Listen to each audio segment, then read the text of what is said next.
What is going on, YouTube? It is your boy MrBaboon back with a reaction video. This time we have 5 darkest cases of vampires throughout history. So, we're going to react to this, get into this. I'm sure this is going to be a good video. This is uploaded six years ago. 4.2 million views. It's uploaded by Unexplained Mysteries. I will have the channel link down below in the video. If you guys want to check it out, you guys can. So, we're gonna find out about these dog cases, the vampires and everything. You know, I'm sure it's gonna be good. Like, comment, subscribe, turn on post notifications if you guys are new. Check the description. Like I said, link will be down there for the video. Link will be down there for the channel if you guys want to check it out. So, without that being said, got this. We're gonna probably get ready to jump into this. You know what I'm saying? I still got I got this video. I just got done with one. I got this one, and then I got the final episode for a new frontier to do today. So, a lot of recording and uploading today. It's gonna be fun. It's gonna be fun. So, without that being said, we're gonna go ahead and jump into this. Gonna go ahead and jump into it. When people think of vampires, they usually think of the famous fictional bloodsucker Dracula. But Yeah. there have been plenty of vampire tales that stemmed from real-life events or people. In this That's video, fine. we count down 5 alleged cases of real vampires. Okay. Real vampires. Number 5. Back in the 1700s, vampire hysteria was all over Europe. Many were afraid of vampires rising from the grave to feed upon them and their loved ones. In 1725, in the village of Kisalava, Serbia, a farmer by the name of Peter died but didn't stay dead.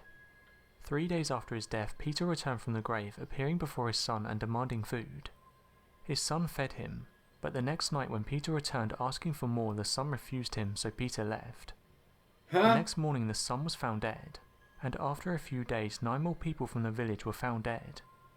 Before their death, each of these villagers complained of exhaustion and appeared to have lost large amounts of blood. If that wasn't suspicious enough, they also all claimed to have dreamed of being visited by Peter. Greatly alarmed by these events, the parish priest wrote to a local magistrate, who passed on the news to a nearby commander of imperial troops. He, 2 officers and an executioner arrived shortly after receiving the message, and they promptly set to exhuming the corpses of all who had died. What they found in Peter's grave shocked everyone. Peter's corpse was perfectly preserved and his mouth was covered in blood. After the discovery, a stake was pounded into Peter's chest. After this, they burned his body to ash and then moved on to the bodies of Peter's victims. These were reburied with the normal preventative measures, garlic and whitethorn placed with each corpse in the grave. What the fuck? This case begins with a herdsman named Mislatter of Blow that continued to return to the town even after his death. The undead Mislatter would wander the streets while calling out the names of those he recognized as he passed them by.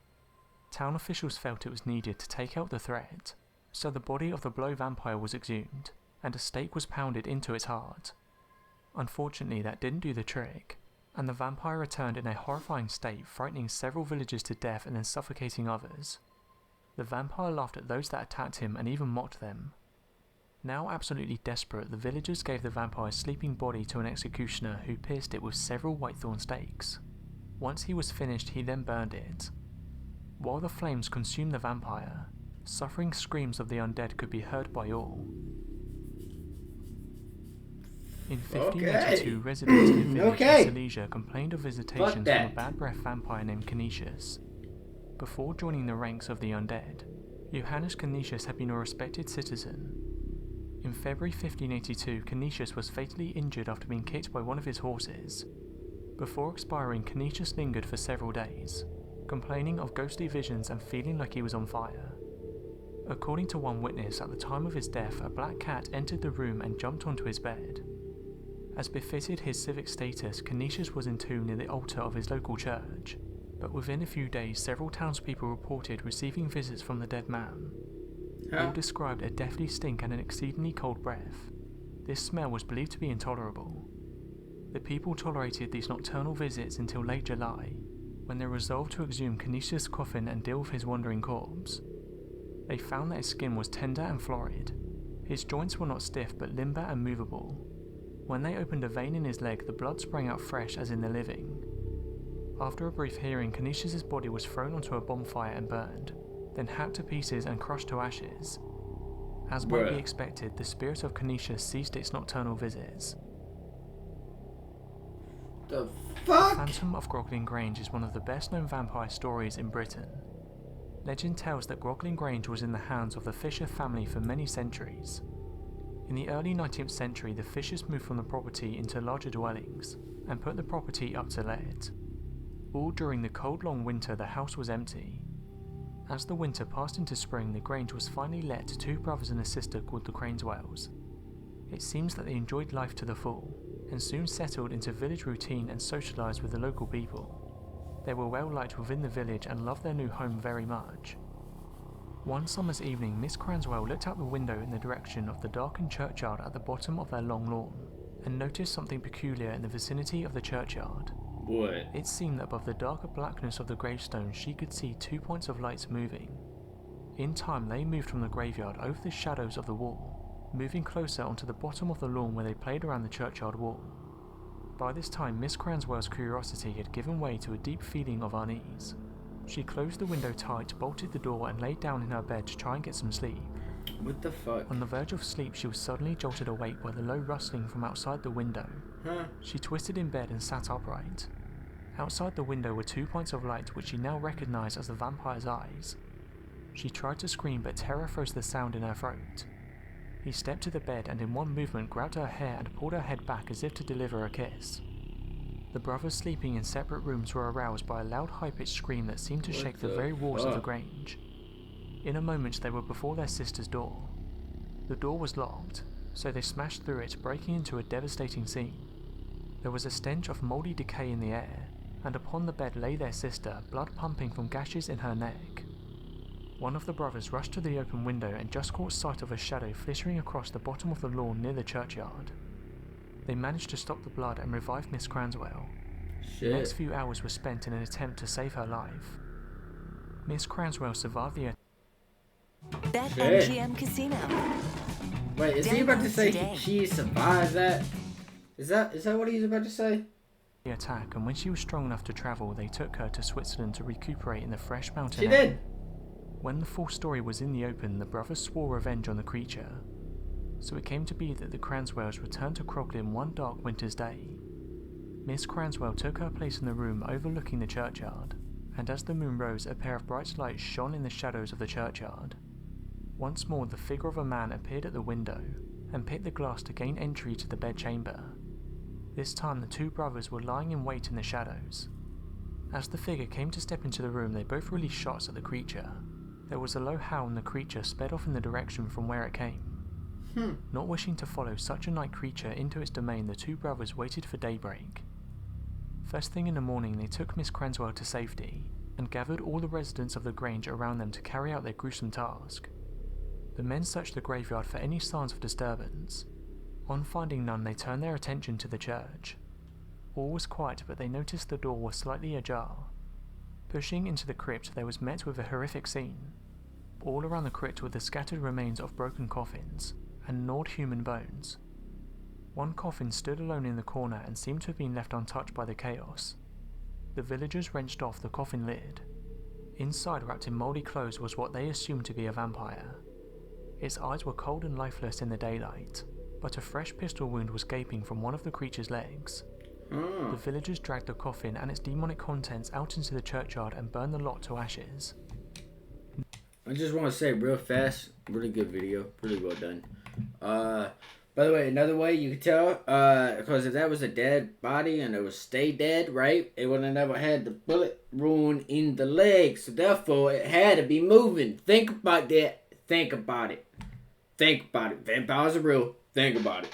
Nobody seems to know where this strange creature came from, Think or about why it. it had remained dormant in the centuries of peace when the Fishers lived in the property. Yes. One can only surmise that during the period of dereliction, an age-old horror was reawakened, and would not return to rest after the house was reoccupied. Fuck that. She has been described as the most vicious female serial killer in all recorded history. Really? Born in 1560, She was endowed with looks, wealth, an excellent education, and a stellar social position as one of the Bathory family, who ruled Transylvania as a virtually independent principality within the kingdom Of course, of it's in Transylvania. Like, of when course. she was 11 or 12, Elizabeth was betrothed to Ferenc Nadezhdy, but a year or two later she had a baby by a lower order lover. Nadezhdy was reported to have him castrated, and then torn to pieces by dogs. The child was quietly hidden from view, and Elizabeth and Nadezhdy were married in 1575 when she was 14. Because Elizabeth socially outranked her husband, she kept the surname Bathory, which he added to his own. The young couple lived in the Nadezhdy castle in Hungary, but Nadezhdy was an ambitious soldier and was often away. Elizabeth ran the estates, took various lovers and bore her husband 4 children. Word was beginning to spread about her sadistic activities. It was said that she enjoyed torturing and killing young girls. At first they were servants at her castles, daughters of the local peasants, but later they included girls sent to her by local families to learn good manners. She believed that drinking the blood of young girls would preserve her youthfulness and her looks. What? Witnesses told of her stabbing victims or biting their breast, hands, faces and arms, cutting them with scissors, sticking needles in their lips or burning them with red-hot irons. Some were beaten to death and some were starved. A minister went to the Hungarian authorities, who eventually began an investigation in 1610. Elizabeth was placed in solitary confinement, with only small slits left open for ventilation and the passing of food. She remained there for 4 years until her death. Good. On the evening of the 21st of August 1614, Elizabeth complained to her bodyguard that her hands were cold, whereupon he replied, "It's nothing, mistress, just go lie down." She went to sleep and was found dead the following morning. So that was 5 dark cases of vampires. Did anyone like burn the body? Thanks for watching. Like, you know, just in case she would come back, you know? You know? Possibly, like, you know? Maybe, perhaps. Just in case she is a vampire, you know? You know? Perhaps. Perhaps. Like, real fast, I do want to get... is there a truth behind the myth of vampires search for truth? And then the gruesome history of real life vampire hunting. Huh. Pretty crazy. Let me know what you guys think about this video. Let me know if you guys believe in vampires, if you guys think they're real, not real. Let me know down below in the comments. I will talk to you guys in the comments. So, like, comment, subscribe, turn on post notifications if you guys are new. Check the description. I have the video and the channel link if you guys want to watch it for yourselves. So, with that being said, I'm going to get this uploaded, and then I got to go get the final episode for A New Frontier done and recorded and uploaded today. So, you guys stay safe, watch each other. Positivity is key, motivation is key, happiness is key. You guys watch each other's back. I'll see you guys in the next video. You guys stay safe.